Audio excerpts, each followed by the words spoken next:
The most wonderful time of the year. Although, let's be honest, around the holidays, things really add up. But here's the good news. Only at Verizon, you can get a single line for $50 per month when you switch and bring your phone. So while ice skating for two is definitely costing more, here at Verizon, you can save. Gifts for your third cousins? Steep. A single line with Verizon? Not so steep. A real tree? Pricey. A single line with Verizon? Less pricey.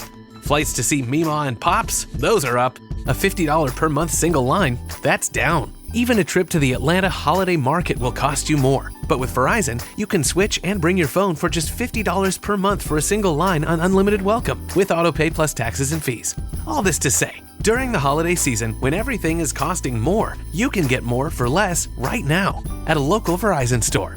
$15 monthly promo credits applied over 36 months with a new line on unlimited welcome. In times of congestion, unlimited 5G, 4G LTE may be temporarily slower than other traffic. Domestic data roaming at 2G speeds. Additional terms apply. I am Marit van Ekelenburg. I'm a photographer of bugs and editor in my daily job. But this is what I love to do most.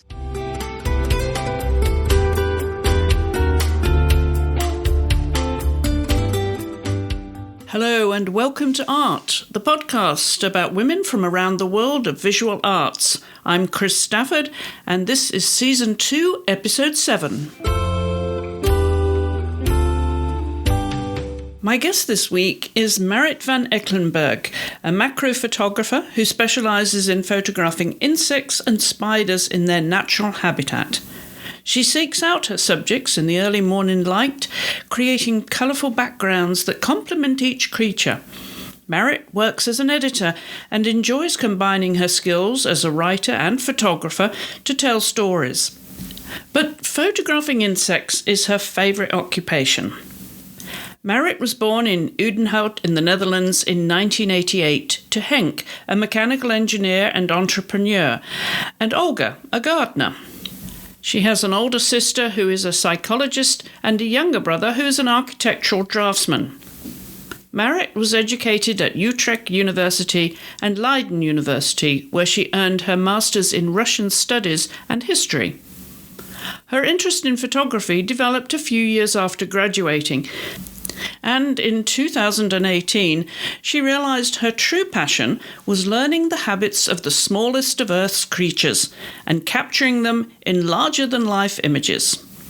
Marit will be showing her work in an exhibition entitled Design by Nature at the State Museum Muiderslot from March 16th through May 12th of this year.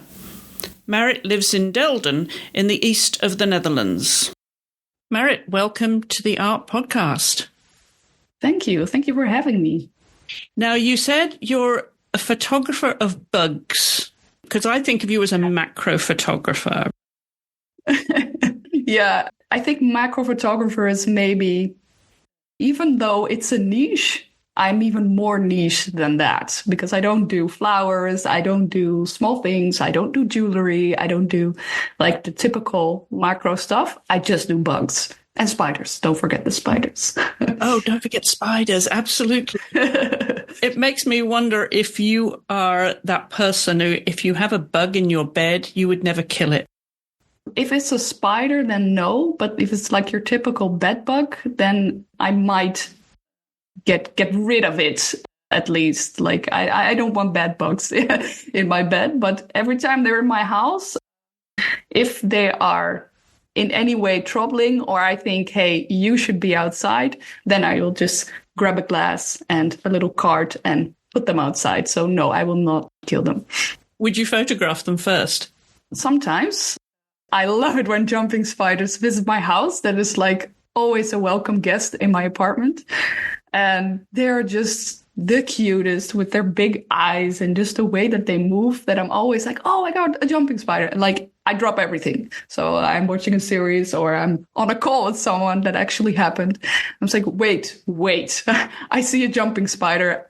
I'll have to get back to you. Like, bye. And get my camera and see if I can get this little spidey to like go on a plant that I have all around the house or in a spot where I can photograph them and then place them outside afterwards. Well, your photography is absolutely beautiful, Mary. I discovered you on Instagram and I was really taken by the detail, the depth of detail, and also the backdrops that you have for these bugs. We're going to call them bugs because they can be any type of bug. And it makes us see these bugs in a very different way, and they are visually very appealing, unless, of course, you have a phobia against bugs, which some people do, spiders or insects of any sort. But if you look at this visually, how appealing it is, because like birds, like any wildlife, the variety of color and detail and the anatomy is extraordinary when it's magnified to the extent that you do with your photos. Is this something that's always appealed to you since you were a little girl? Did you catch them when you were a kid?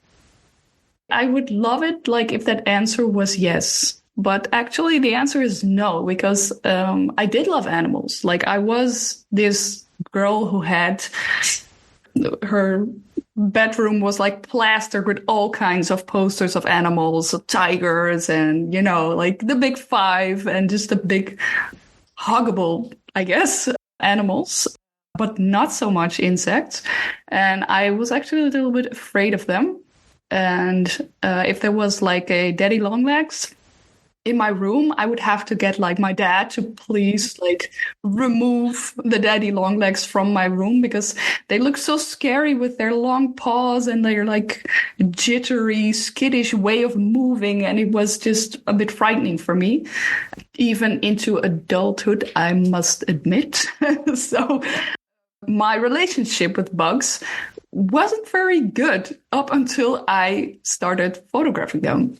So that's actually kind of funny how that happened, I guess.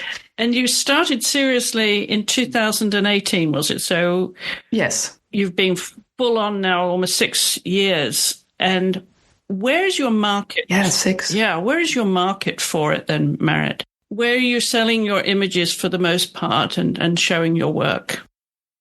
It's mostly, I started like sharing it on Instagram just as a hobby, as a side thing. And I noticed that people really responded to it in a way that I didn't expect it. And the way that I sort of make a living out of this, if that's what you mean, is by giving workshops in how to do this type of photography, how to photograph live bugs.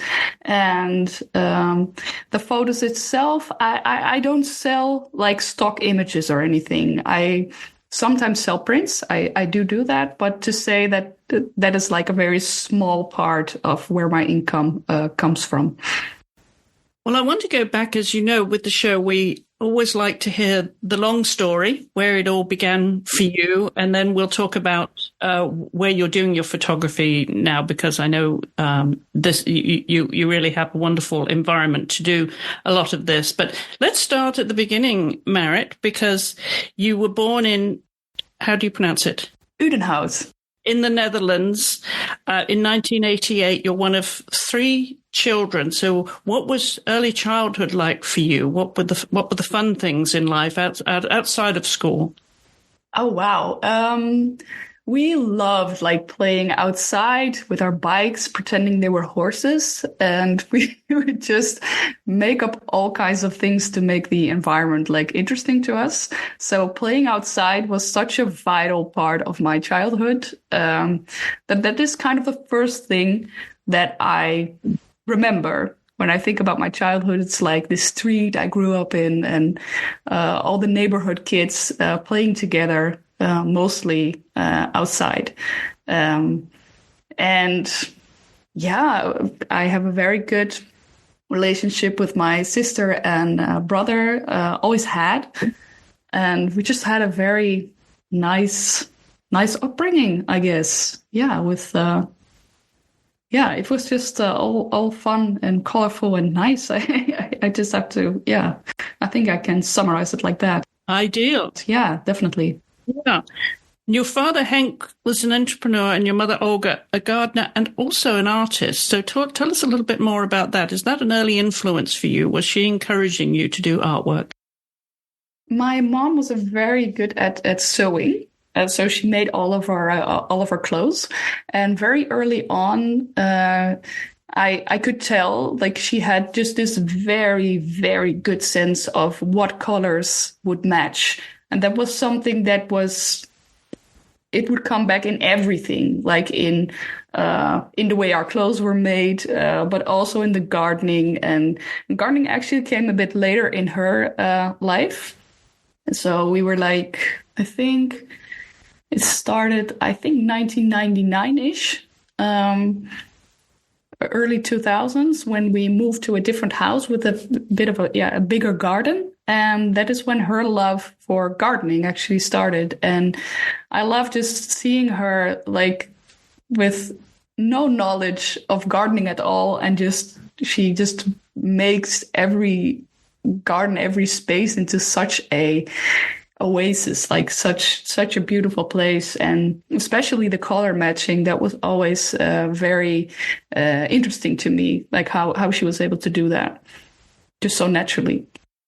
Have you adopted that interest too in gardening, or just the bugs that are in it? Yeah, I have to say it's mostly the bugs in it. I do love like spending time in the garden, and obviously I sometimes help out my mom when she needs it. But I always like come back to the bugs. It's this weird thing. It's just an addiction. It's awful. When did the photography start? Yeah, well, that has a little bit to do with my mom's work in the garden, because she has like this days where she opens the garden for the public, and she has this website, and she wanted to have some photos for her website, just very like, can you click some pics for me, Marit, please? And I never owned a camera, like outside of the compact camera that we maybe used for like holiday snaps or my phone, you know. I never owned a camera or a DSLR or anything like that. So she gave me this compact camera and set me out in the garden, and can you please click this some photos for me? Sure, Mom, I will do that. And that is when it happened. And I say it because it was still kind of strange to me, even now when I think back. I started clicking those photos of the flowers, and I got distracted by what was happening inside of these flowers. And I saw bugs that I never saw before. And it was like something had opened my eyes, that I was like, hey, these bugs are here all the time. And I just now find out, it's now that this late in life, I find out that these are like super cool creatures. And okay. So I completely sort of abandoned the project I was set out to do. My mom still teases me about this, by the way. Did you get fired from the job then? The most wonderful time of the year. Although, let's be honest, around the holidays, things really add up. But here's the good news. Only at Verizon, you can get a single line for $50 per month when you switch and bring your phone. So while ice skating for two is definitely costing more, here at Verizon, you can save. Gifts for your third cousins? Steep. A single line with Verizon? Not so steep. A real tree? Pricey. A single line with Verizon? Less pricey. Flights to see Mima and Pops? Those are up. A $50 per month single line? That's down. Even a trip to the Atlanta Holiday Market will cost you more. But with Verizon, you can switch and bring your phone for just $50 per month for a single line on unlimited welcome, with autopay plus taxes and fees. All this to say, during the holiday season, when everything is costing more, you can get more for less right now at a local Verizon store. $15 monthly promo credits applied over 36 months with a new line on unlimited welcome. In times of congestion, unlimited 5G, 4G LTE may be temporarily slower than other traffic. Domestic data roaming at 2G speeds. Additional terms apply.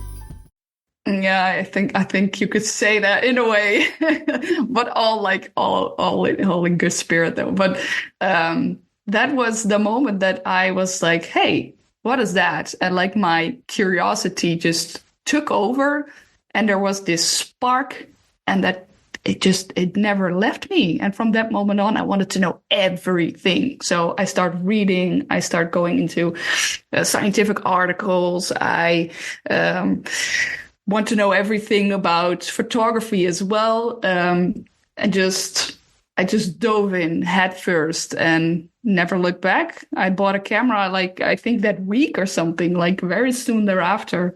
And I started photographing. Super crappy, of course, because I didn't know what I was doing. But once I find something that is like lighting a fire in me, I cannot let go. And I just want to know everything there is. And so that is how the journey started for me. Pure curiosity, you could say. But you've become something of an expert, I would imagine, on insects because you've studied them so much. You're photographing them in different scenarios. Entomologist, yeah, that could be, but I would never describe myself as such. That is, there are people who study like for years to earn that title, I'd say. So I'm an enthusiast, I would say. I love like finding out everything about them that I can, and also to better understand them and to better be able to capture their character in a way, because that was my goal from like the get-go. That spark that I felt, that enthusiasm that I suddenly had for bugs, that was something that I wanted to show other people, and I wanted to like pull them towards that same enthusiasm. So in order to do that, I wanted to be able to portray them in the best way possible. And for that to happen, you need to know a lot about them, because, photographing live insects is not an easy task. They move a lot, and it's just very hard to get all the details, and you have to know when they're like sitting still, and you have to study their behavior. So it's not just photography you're doing, but it's a whole like that's what makes microphotography such a challenge, but also a pretty hard genre of photography. So you've really become a knowledgeable enthusiast of insects, as well as being an excellent photographer. But was there any interest in art forms when you were in school, when you were as a child, Marit? What was the background to this? The fascination for the detail that you now focus on, no pun intended. That's interesting. I'm trying to dig into, but I cannot really, I don't know if there's anything to compare to this. I do have like these, when things happen in my life where I feel some enthusiasm or I want to know everything about a certain subject, that is sort of in me since childhood, but I don't know if it's specifically art related, if you know what I mean. I do, I feel some competitiveness in a way that, okay, if I'm going to do this, I'm going to do this right. I want to know everything before I start putting it out there, I guess, in a way. But I wasn't super into art or anything. I mean, I love to draw and paint, but just like any other kid would. It was not like, oh, I want to become a painter, or I don't, that backstory is not so romantic for me, I guess. It was just this weird spark that happened, and it just stayed with me. Well, you went on to university to study history and Russian studies, but what were the subjects that interested you when you were a small child in primary school and middle school? Math. Interesting. Yeah. Weirdly. Yeah, I think so too. It's I also studied math in university for a year, but then I decided, okay, maybe this is not my thing. But I love the sort of way that numbers work. I love the answers that I would get out of them. So I did like math. Once I understood it, by the way, because there was a time that I didn't get math at all. And that was when it sort of failed me. But what did, and now I'm sort of trailing back and think, hey, I didn't dig in that part, and that's definitely creative as well, just not really visual, but writing. I always loved writing. As a kid as well, I wrote stories, always about some sort of fantasy land, with wolves, with animals, with spirituality. Like, I love this kind of fantasy stories. So in writing, I would say that creative part was definitely there. And I also do that in my job now as well, because I'm an editor at a newspaper, and that is like my daytime job. And I write about insects with these photos to, sort of get a wider public, get acquainted with insects. Yeah. Could you see a day when you're actually writing stories and illustrating them with your photos? Oh, definitely. Yeah. I'm in a way already doing that with the articles. But I could imagine maybe one day publishing my own book with like the photos, and it would most probably be like some kind of a children's book. I would love to do that. Because you see, that is so interesting that kids love insects. Like, they think they're so interesting and like colorful. If the parents like are not afraid of insects and not like inducing some kind of fear on them, I don't think it's really natural to be super afraid of bugs unless like something happened that you got scared of them. Which is actually strange, because I myself was a bit scared of bugs, but my parents are not at all, and both of them like are fine with bugs. So I guess sometimes it just happens, I guess. I guess the bugs in the Netherlands are fairly harmless anyway, right? Oh, yeah. They're nothing. Like in Australia or America or like India, like wherever, they are way bigger and sometimes poisonous, or they can bite, or like... They don't do that often anyways, but in the Netherlands, it's like really tame. If you're a bit scared of bugs and you want to start photographing them anyway, the Netherlands is like a perfect to start. A good place to start. So as you were going through school, did you have an idea what you wanted to do professionally, that is, as a career? Oh, yeah, no, not really. I always kind of went where my interests were at the time, and I would just follow my interest. And at that time, when I was 18, I really loved history. Just wanted to find out everything about whatever happened, like in the past. I would always feel like everything that happened in the past is now what we live through. So I always felt that it was very connected to the present. And so I just followed that. And Russian studies came in later. That was my master's studies. And there I love the Russian literature. And it was sort of like, okay, I did a few subjects with Russian history, Russian literature, and it was sort of like, okay, what to do next?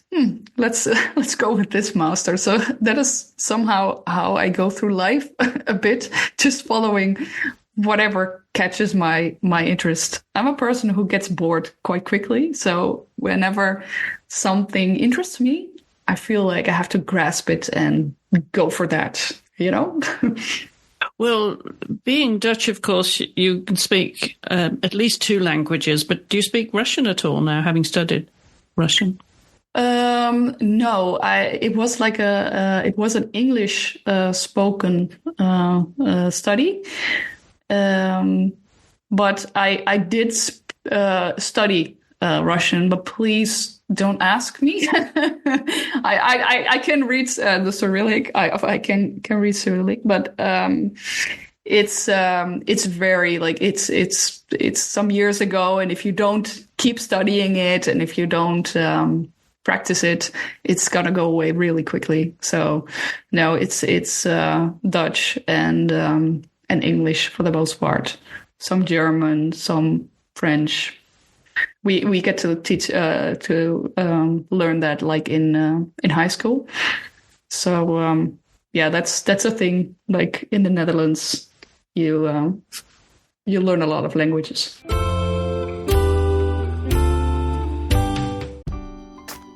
The most wonderful time of the year. Although, let's be honest, around the holidays, things really add up. But here's the good news. Only at Verizon, you can get a single line for $50 per month when you switch and bring your phone. So, while ice skating for two is definitely costing more, here at Verizon, you can save. Gifts for your third cousins? Steep.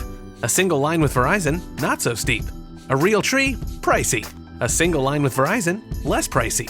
Flights to see Mima and Pops? Those are up. A $50 per month single line? That's down. Even a trip to the Atlanta holiday market will cost you more. But with Verizon, you can switch and bring your phone for just $50 per month for a single line on unlimited welcome, with autopay plus taxes and fees.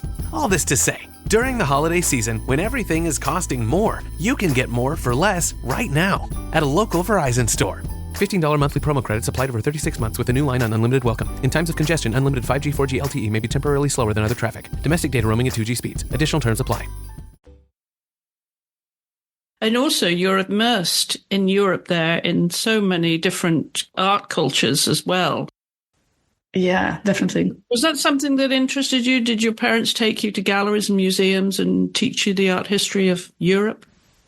Yeah, they're probably going to listen to this, but not really. It was we were not that kind of family. I think my mom like wanted to be, and my dad too. Like whenever we were in like on holiday or something, we would visit museum and stuff, but it was not a regular thing for us to do that as a family. No. So graduating then from university, did you have a clear vision of what was next? Again, I have to disappoint you, Chris, because no, I did not. I just felt like, okay, let's see where the wind blows me, and it will be something cool, I'm sure.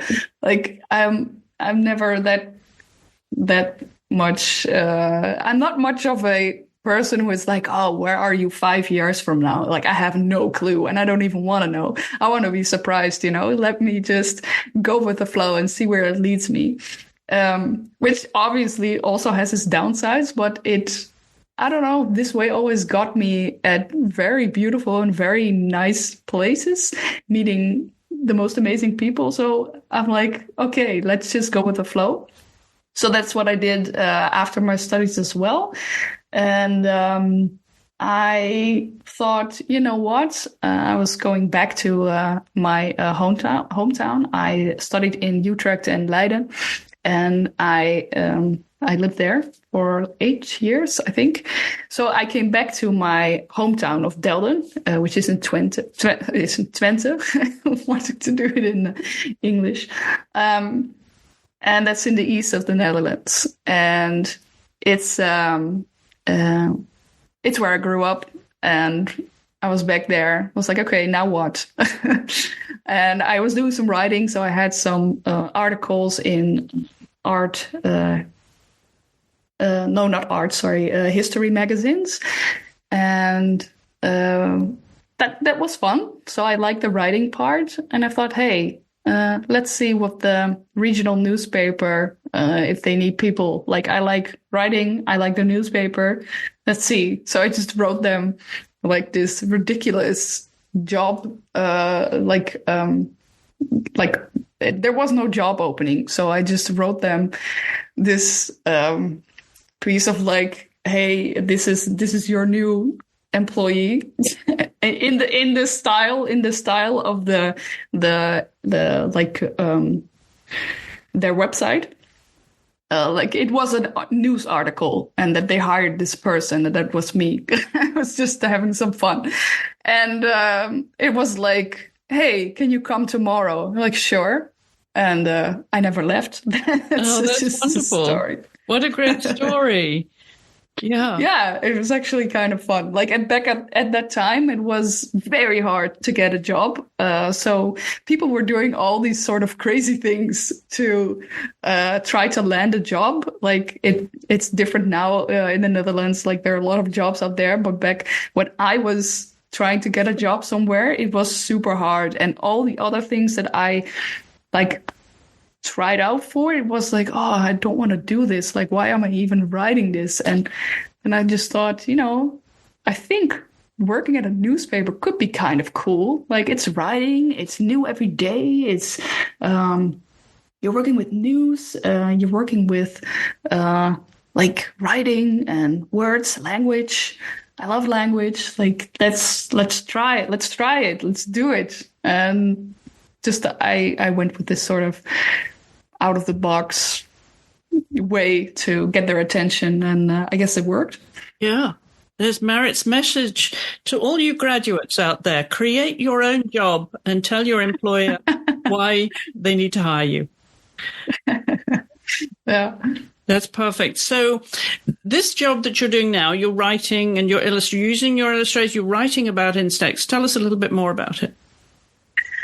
I started doing this in 2020, and that was actually when I was at a point with my photography that it was becoming a bit stale in a way that, like, okay, yeah, I like doing this a lot, but what is anyone like getting out of it? What am I getting out of it? I want to do more with this. Let's show the public, and let's do more. And one of the people at work, one of my coworkers who was writing on nature, he took a step back, so he went in writing less. And that's when a coworker of mine told me, like, hey, you make these super cool photos of bugs, and you can write. Like, you have such a cool writing style. And I'm an editor. I'm a text editor. So maybe you should just see if you can get like a series or something about insects. Just go for it. I was like, yeah, maybe I should. I don't know. Like, I was a bit doubtful. And my boyfriend said the same as well. Like, why don't you go like for writing? It's ant writing, and it's about insects, and you would do so great at it. Just go for it. So I had a lot of like motivation from outside, and just a bit doubtful, I guess, myself, maybe a bit insecure. But then I just stepped over it and was like, hey, okay, let's do this. And I wrote to my chef, to my editor-in-chief, and like, hey, this is maybe something that would be cool for the nature page in the newspaper, and I could write something like this or this. What do you think? And yeah, I think the same week I got a response like, whoa, super cool. That is like, your photos are awesome. Your writing style is cool. Let's go for it. So it just happened. And then I had like this returning series every month of writing about insects. That is how that went. And your brother, he's a drone photographer, isn't he? So do you have anything in common in terms of, your interests in photography, or is it because it's so completely different? Can you have a conversation with him about photography? Do you help each other? No, it's not really, I think, in this way, a sort of a shared passion, because it's so far, like there's photography of the small things, and there's like, he does videos mostly of architecture. So it's so like, it's very different, but obviously, yeah, it's amazing to see a same sort of passion for imagery, and the crazy thing is that it actually should be opposite, because he is the one who is so like fantastic to details. Like, he knows things and always pays attention to the smallest details, where I don't feel like I ever really had that. Like, now I have it because I'm sort of focused on it. But so it's funny that he is now the one who is like zooming out and I'm zooming in. It's a good way to put it. Absolutely. So what does this work taught you in macro photography? What has it taught you about yourself? That I need to trust myself more, I guess. Like doing macro photography is a typical thing that you mostly do alone. You do it alone, outside, very early in the morning. That is my favorite time to do macro photography, especially because the bugs are like sitting still mostly at that time. It's so peaceful, and there's just such calmness about it, such like a serenity.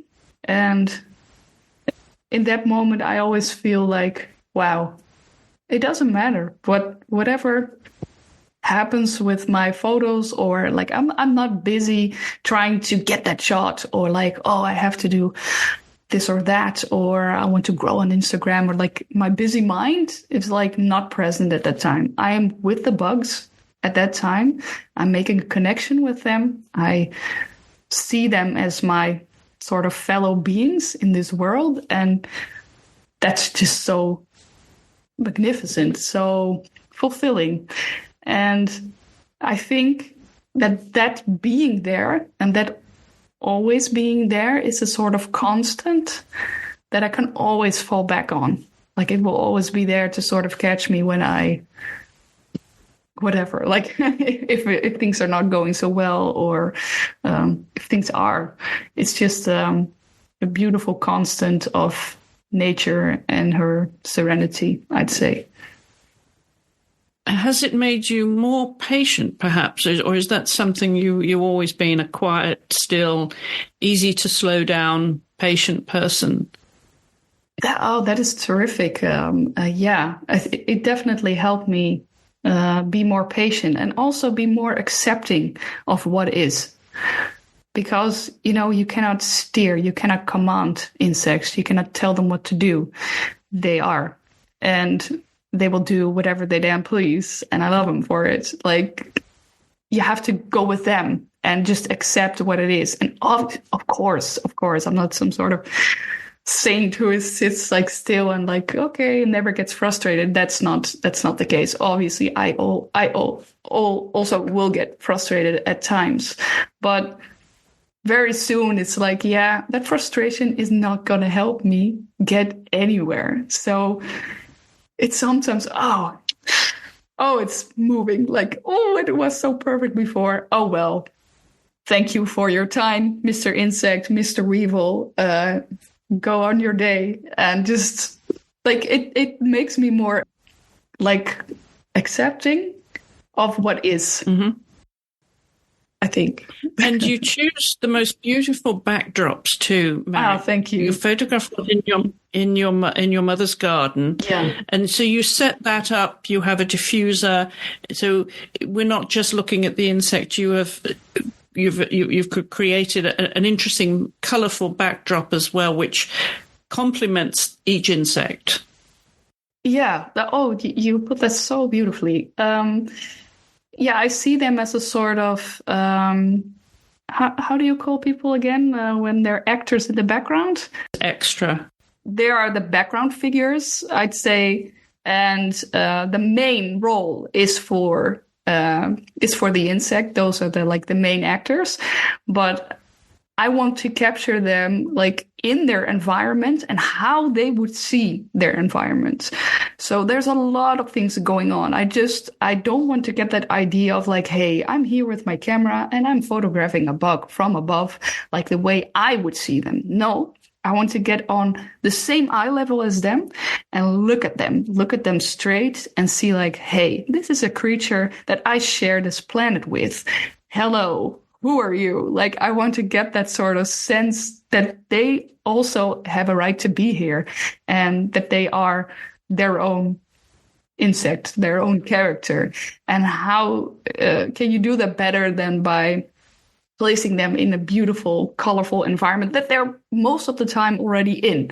So all that I do is sometimes like getting dahlias. I love dahlias, and my mother has like many different species of dahlias in the garden, and I just place them like behind the insect, just a few centimeters, just to get that color. I don't need specifically the shapes or the petals. Sometimes the insect itself will be on the flower. That's a different thing. But if they're just in the background, I just want that color to be there, because that is what it will feel like for them as well. Like, that is their world. It will be huge. Like, if you're in a room, it will be like the size of your room. That is their environment. That is their own tiny little planet. That is so fascinating. Like, have you ever thought about it? Like, if you would be that small, I mean, there are plenty of books and plenty of ideas about this. Like, what would a petal look like? So sparkly, and like the structure, how will that be? And those insects live that every day. Maybe not as in a way that we would, like, so aware of ourselves and aware of our surroundings, but still, that is what they see. That is their world. And I guess I want to show that to people, like, see this cool world and all their... Well, that's what they're going to live off, isn't it, too? I mean, the colours mean something to them in terms of what is food or what is not food. Yeah, and it's also very interesting to me, like, every insect has like these weird quirks that I read about, and I was like, what? How? I never knew this. Like, why do they do this? And tasting is one of those things. Like a housefly, for instance, will taste with its paws. That is why it's constantly rubbing its paws to get off everything that is disturbing their taster, like their taste sensors. So they walk on something, and when they walk, they're tasting. That is just, I never knew that. Like, before I started photographing, I didn't know why they would like rub their paws and seem to be like plotting something evil, you know what I mean? Those flies that rub their front paws. That is why they do that. Yeah, exactly. You might wonder what in fact they are going to do, if it's combative, or what the purpose of that is. Yeah, that is how they sense the world. Yeah, exactly. The most wonderful time of the year. Although, let's be honest, around the holidays, things really add up. But here's the good news. Only at Verizon, you can get a single line for $50 per month when you switch and bring your phone. So, while ice skating for two is definitely costing more, here at Verizon, you can save. Gifts for your third cousins? Steep. A single line with Verizon? Not so steep. A real tree? Pricey. A single line with Verizon? Less pricey. Flights to see Mima and Pops? Those are up. A $50 per month single line? That's down. Even a trip to the Atlanta Holiday Market will cost you more. But with Verizon, you can switch and bring your phone for just $50 per month for a single line on unlimited welcome, with autopay plus taxes and fees. All this to say, during the holiday season, when everything is costing more, you can get more for less right now at a local Verizon store. $15 monthly promo credits applied over 36 months with a new line on unlimited welcome. In times of congestion, unlimited 5G, 4G LTE may be temporarily slower than other traffic. Domestic data roaming at 2G speeds. Additional terms apply. So going back to these bugs now, in terms of the potential of the work that you do, where do you see it going? Or as you said earlier, you don't always have the answer, and you don't always want to know the answer. But do you have anything on your bucket list at this point that you want to do in this world of macro photography? Well, I did have like something on my bucket list, but that's like about to be crossed off in a like positive way, because I felt like what would be the best way to sort of make people really connect with insects in the way that I would want them to, and like a solo exhibition would be like, wow, that would be something that I would really love to do. And this summer, somebody contacted me and asked if I wanted to do just that. So I am now preparing for my first solo exhibition, and it's in a big castle. It's a museum in Muiden. And it's like this medieval castle that is also a museum, and people go there and you can, see my pictures there, like my photos there very soon, very big. So people are gonna really come face to face with insects, and that has been a dream, and now it's kind of coming true. So that's really awesome. Yeah, that really is. Congratulations! And I can just imagine this, Marit. You know, when you blow these photos up, these macro photos in large format, you've got this big bug with this big bug eyes staring at you, but detail is absolutely gorgeous. So we're following you on social media, of course, on Instagram, so we can see those pictures ourselves, even the small version of the large format of your macro. Yeah. I'm thinking also the book too. There has to be a book there. Yeah, I did already like co-write on some books, one on typically the photography of certain species, and one other book that is about to be published this April, really about macrophotography. And I just wrote a few chapters in that one. So there is some work being done, but more on like the process. But I would really love to focus more on the art side of things. So maybe, hopefully, these are all things that I would love to do. And again, I will just see where the flow takes me, and enjoy the ride and the adventure. I can see that you are enjoying the ride. Okay, so here's a quiz question for you. How many different insects have you photographed? I don't know. I think 50, maybe. Not that many, actually, because like I love damselflies. So I have thousands of shots of damselfly portraits. They're so amazing and funny and endlessly fascinating to me. So I will just like photograph the same one over and over again until I get just that look, or just that like, yes, this is how I want to show you to the world, and I just can't get enough of them. So I'm not really hunting for species, if you know what I mean.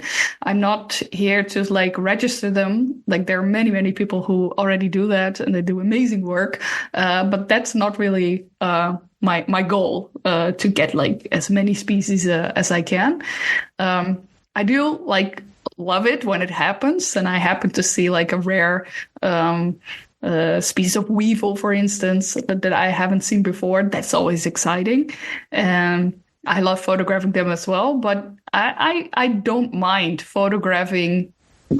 I don't know how many, again, like a housefly, like again, the same species of bee, like, it's all about the portrait. And I think they all say something different, even though they might look the same. But to me, they don't. Like they're little individuals to me. Well, you obviously love these little individuals, and I can imagine you being, very quiet and understated as a person. But I'm wondering if you have a superpower.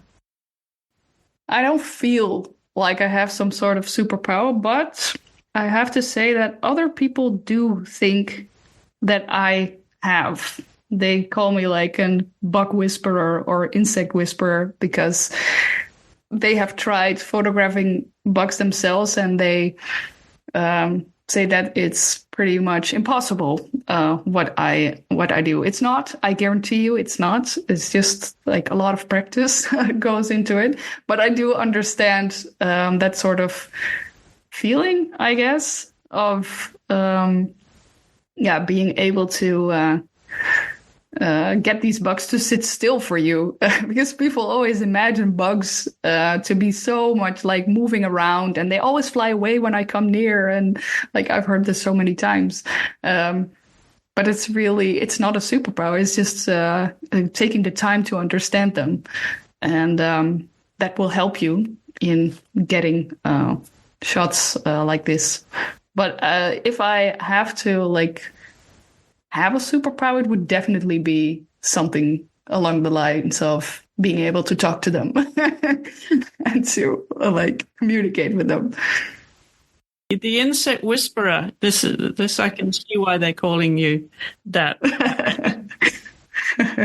Yeah, that is a wonderful title that fills me with joy and pride if people call me that, for sure. Well, you are making wonderful, wonderful images, and I want to wish you the very best with the exhibition and future books. And we'll be following you on Instagram. And if anybody wants to contact you directly, of course, we'll put your Instagram on our show notes, as always.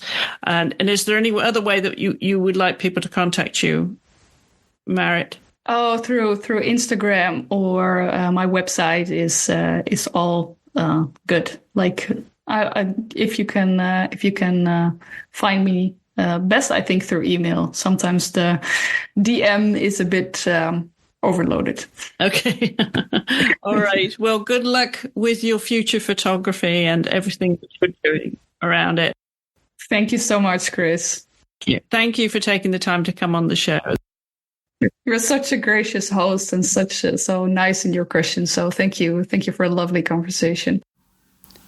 Be sure to scroll down the show notes where you'll find a link to Marit's website and to her Instagram account.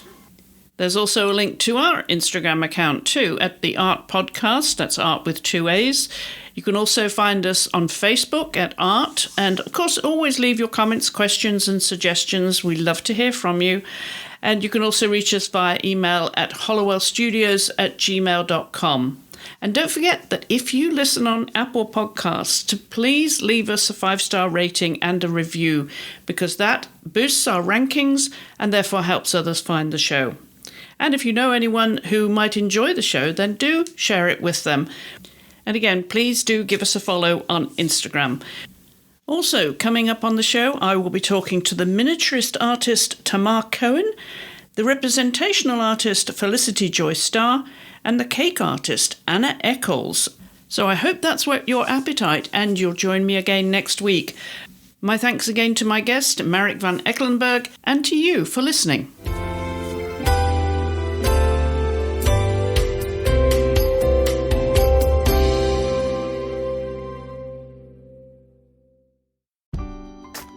The most wonderful time of the year. Although, let's be honest, around the holidays, things really add up. But here's the good news. Only at Verizon, you can get a single line for $50 per month when you switch and bring your phone. So, while ice skating for two is definitely costing more, here at Verizon, you can save. Gifts for your third cousins? Steep.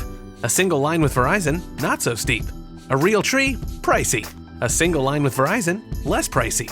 Flights to see Mima and Pops? Those are up. A $50 per month single line? That's down. Even a trip to the Atlanta Holiday Market will cost you more. But with Verizon, you can switch and bring your phone for just $50 per month for a single line on unlimited welcome, with autopay plus taxes and fees.